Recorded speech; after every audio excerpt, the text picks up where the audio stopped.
Urban Breathe Clean। पिछले एक साल से जब से कोरोना शुरू हुआ है, मैं समय समय पे आपके बीच में आके सभी तथ्यों को, परिस्थितियों को ईमानदारी के साथ आपके सामने रखता रहा हूं, आपसे चर्चा करता रहा हूं। एक चीज हम लोगों ने हमेशा गांठ बांध के रखी, आपको कभी गलत तथ्य नहीं दिए, आपसे कभी झूठ नहीं बोला, जो था आपके सामने रख दिया।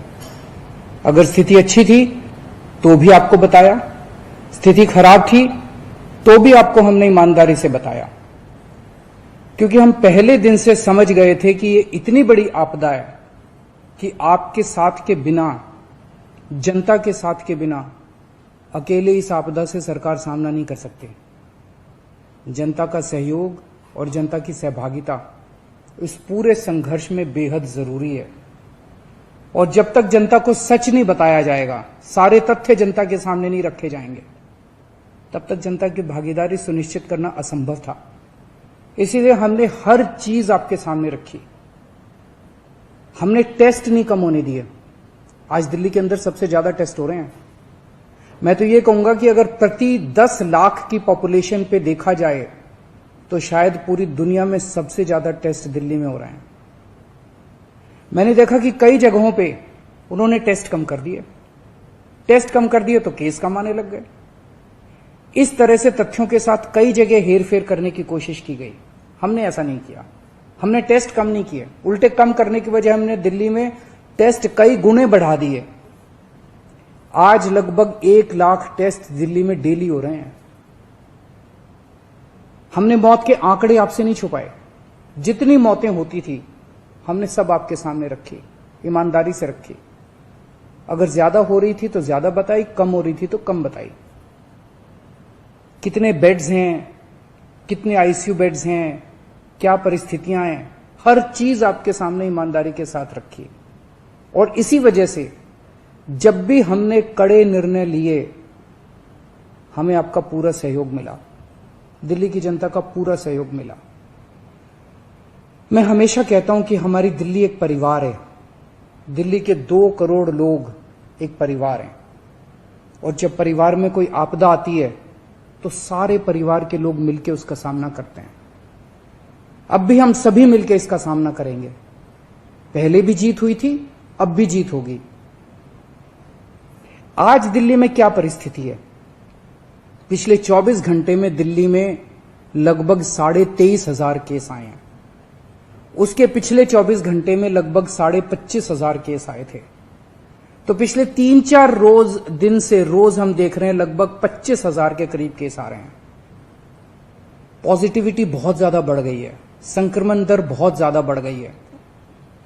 दिल्ली के अंदर अस्पतालों में उपलब्ध बेड्स की भारी कमी हो रही है। डेली 25-25 हजार अगर पेशेंट्स आएंगे तो कोई भी व्यवस्था चरमरा सकती है। दिल्ली के अंदर बेड्स की भारी कमी हो रही है। आईसीयू बेड्स दिल्ली में लगभग खत्म हो गए हैं। आज सुबह मैं ऐप पे देख रहा था 100 से भी कम आईसीयू बेड्स दिल्ली में बचे हैं। ऑक्सीजन की भारी कमी हो रही है। कल हमने सेंट्रल गवर्नमेंट को भी लिखा है, उनसे बातचीत चल रही है। परसों रात को एक हादसा होते होते बचा। एक प्राइवेट हॉस्पिटल ने हमें बताया कि परसों रात को 3 बजे के करीब उनके अस्पताल की ऑक्सीजन लगभग खत्म हो गई। वो बोले जी हम तो बहुत बुरी तरह से डर गए, बहुत बड़ा हादसा हो सकता था। इधर उधर हाथ पैर मार के किसी तरह से उन्होंने कहीं से ऑक्सीजन का इंतजाम किया।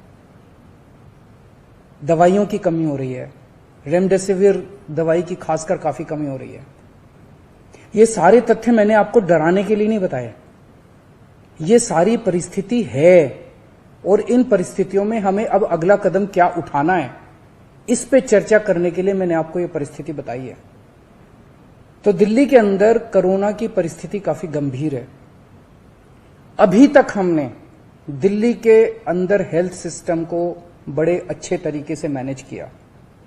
दिल्ली में 4थी वेव आई है। पहली वेव पिछले साल जून में आई थी जिसमें 4,500 के करीब केस आए थे।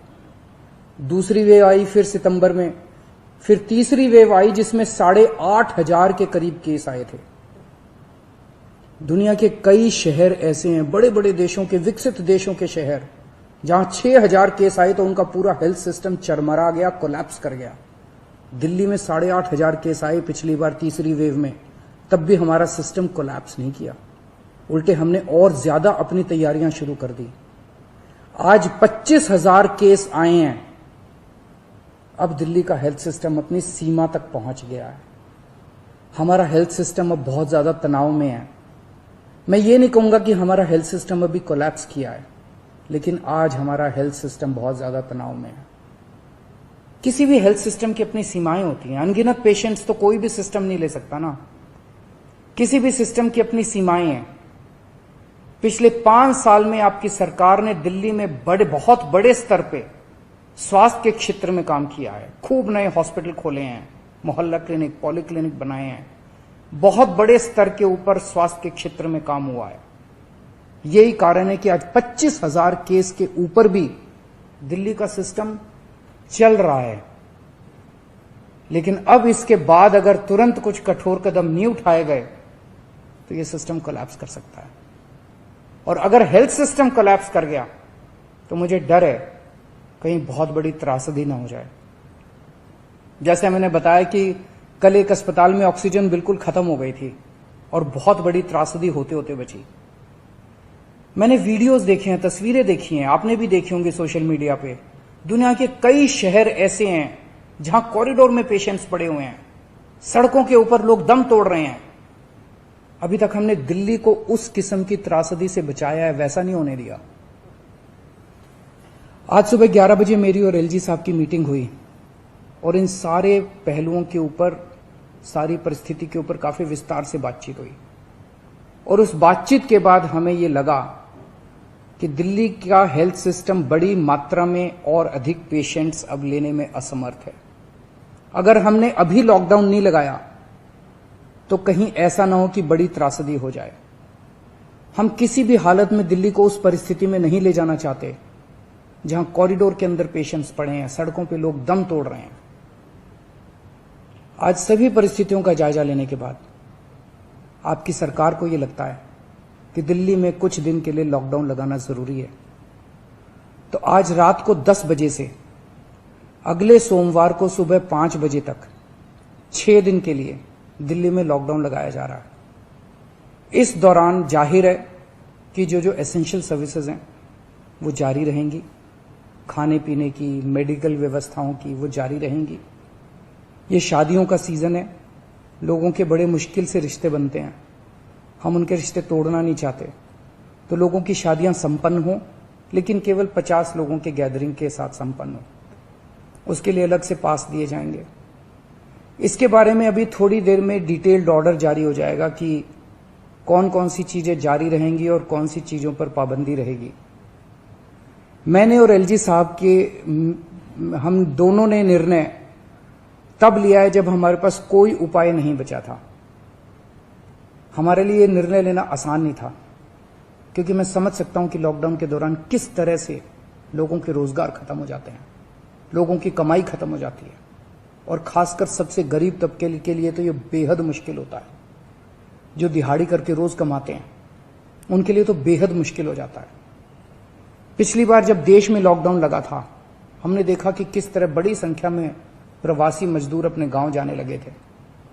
उनसे मैं खास तौर से हाथ जोड़ के अपील करना चाहता हूं, ये छोटा सा लॉकडाउन है, 6 दिन का, दिल्ली छोड़ के मत जाइएगा। आपके आने जाने में इतना समय खराब हो जाएगा, इतना पैसा खराब हो जाएगा, इतनी ऊर्जा खराब होती है। दिल्ली में रहिए। मुझे उम्मीद है कि ये छोटा लॉकडाउन है और छोटा ही रहेगा। मुझे पूरी उम्मीद है कि शायद बढ़ाने की जरूरत ना पड़े।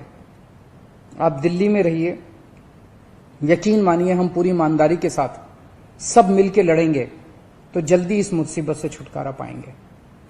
मैं आपको यकीन दिलाता हूं, सरकार आपका पूरा ख्याल रखेगी। मैं हूं ना, मुझ पे भरोसा रखिए।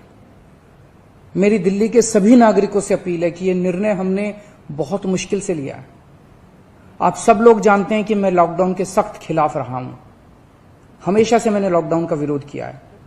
मेरा यह मानना है कि लॉकडाउन से कोरोना खत्म नहीं होता, लॉकडाउन से कोरोना की स्पीड कम हो जाती है। मेरा हमेशा यह मानना है कि अगर किसी भी शहर या राज्य की स्वास्थ्य व्यवस्था अपनी सीमा तक पहुंच जाए तो लॉकडाउन लगाना जरूरी हो जाता है, ताकि पेशेंट्स का नंबर कम हो जाए, ताकि हेल्थ सिस्टम को और दुरुस्त किया जा सके। ये जो 6 दिन का लॉकडाउन हम लगा रहे हैं, ये जो 6 दिन हम ले रहे हैं आपसे, इन 6 दिनों के अंदर हम बहुत बड़े स्तर के ऊपर और दिल्ली में बेड्स की व्यवस्था करेंगे। केंद्र से हम मदद मांग रहे हैं, उनसे लगातार संपर्क में हैं। केंद्र सरकार हमारी मदद भी कर रही है, उसके लिए हम केंद्र सरकार के शुक्रगुजार हैं। उनसे ऑक्सीजन की व्यवस्था करेंगे, दवाइयों की व्यवस्था करेंगे। इस लॉकडाउन के समय को हम इन सब चीजों के लिए इस्तेमाल करेंगे। मेरी अब सब लोगों से गुजारिश है कि लॉकडाउन का पूरी तरह से पालन करें, घर से बाहर इस दौरान ना निकलें। पहले भी हमने कई कठिन निर्णय लिए और आपने मेरा पूरा साथ दिया। मुझे पूरी उम्मीद है आज भी आप मेरा साथ देंगे। हम मिलके इसका मुकाबला करेंगे और जरूर जीतेंगे। नमस्कार।